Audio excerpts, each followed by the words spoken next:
in Congress, July 4th, 1776.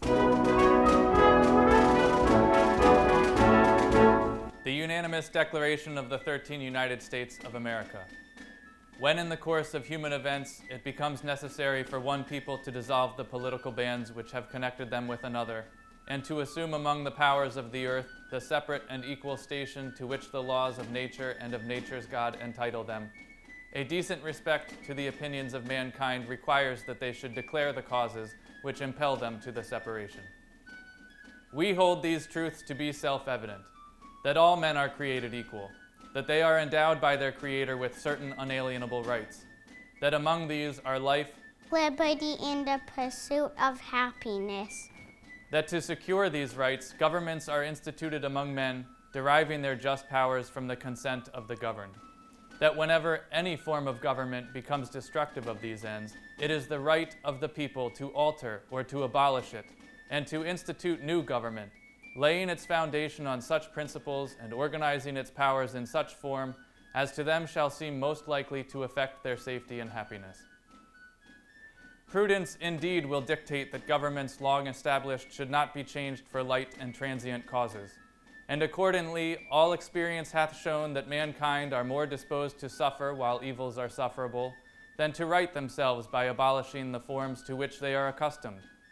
But when a long train of abuses and usurpations, pursuing invariably the same object, evinces a design to reduce them under absolute despotism, it is their right, it is their duty, to throw off such government, and to provide new guards for their future security. Such has been the patient sufferance of these colonies, and such is now the necessity which constrains them to alter their former systems of government.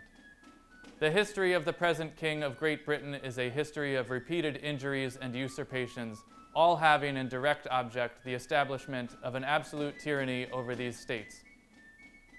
To prove this, let facts be submitted to a candid world. He has refused his assent to laws, the most wholesome and necessary for the public good. He has forbidden his governors to pass laws of immediate and pressing importance, unless suspended in their operation till his assent should be obtained. And when so suspended, he has utterly neglected to attend to them. He has refused to pass other laws for the accommodation of large districts of people, unless those people would relinquish the right of representation in the legislature, a right inestimable to them and formidable to tyrants only.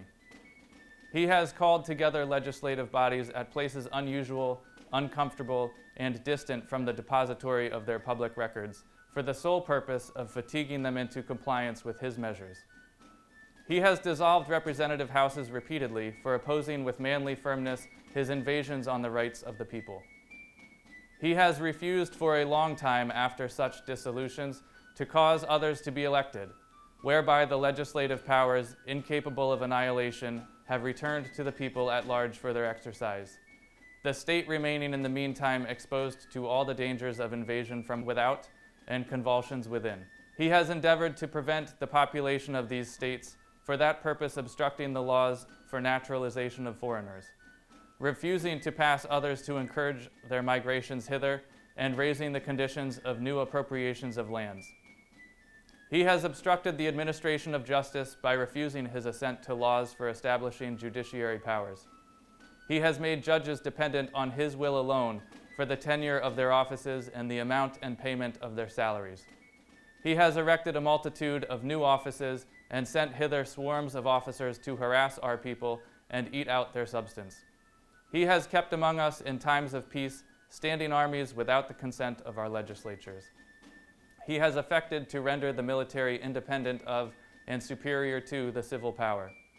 He has combined with others to subject us to a jurisdiction foreign to our Constitution and unacknowledged by our laws, giving his assent to their acts of pretended legislation, for quartering large bodies of armed troops among us, for protecting them by a mock trial from punishment for any murders which they should commit on the inhabitants of these states, for cutting off our trade with all parts of the world, for imposing taxes on us without our consent, for depriving us in many cases of the benefits of trial by jury, for transporting us beyond seas to be tried for pretended offenses, for abolishing the free system of English laws in a neighboring province, establishing therein an arbitrary government and enlarging its boundaries so as to render it at once an example and fit instrument for introducing the same absolute rule into these colonies.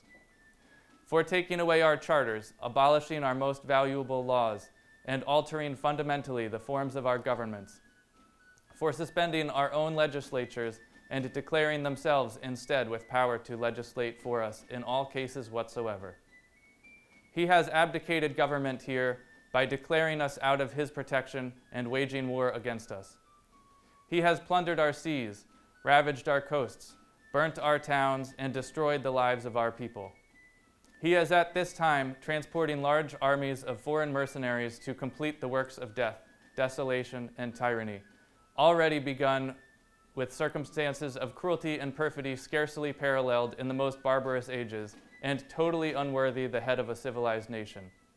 He has constrained our fellow citizens taken captive on the high seas to bear arms against their own country, to become the executioners of their friends and brethren, or to fall themselves by their hands. He has excited domestic insurrections amongst us, and has endeavored to bring on the inhabitants of our frontiers, the merciless Indian savages whose known rule of warfare is an undistinguished destruction of all ages, sexes, and conditions. In every stage of these oppressions, we have petitioned for redress in the most humble terms. Our repeated petitions have been answered only by repeated injury. A prince whose character is thus marked by every act which may define a tyrant is unfit to be the ruler of a free people. Nor have we been wanting in attentions to our British brethren. We have warned them from time to time of attempts by their legislature to extend an unwarrantable jurisdiction over us. We have reminded them of the circumstances of our emigration and settlement here.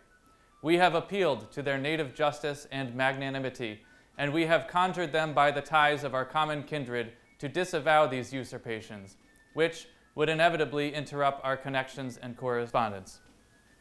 They too have been deaf to the voice of justice and of consanguinity. We must, therefore, acquiesce in the necessity which denounces our separation, and hold them as we hold the rest of mankind, enemies in war, in peace, friends. We, therefore, the representatives of the United States of America, in General Congress assembled, appealing to the Supreme Judge of the world for the rectitude of our intentions, do, in the name and by authority of the good people of these colonies, solemnly publish and declare that these united colonies are, and of right ought to be, free and independent states, that they are absolved from all allegiance to the British Crown, and that all political connection between them and the state of Great Britain is, and ought to be, totally dissolved, and that as free and independent states, they have full power to levy war, conclude peace, contract alliances, establish commerce, and to do all other acts and things which independent states may of right do. And for the support of this declaration, with a firm reliance on the protection of divine providence, we mutually pledge to each other our lives, our fortunes, and our sacred honor.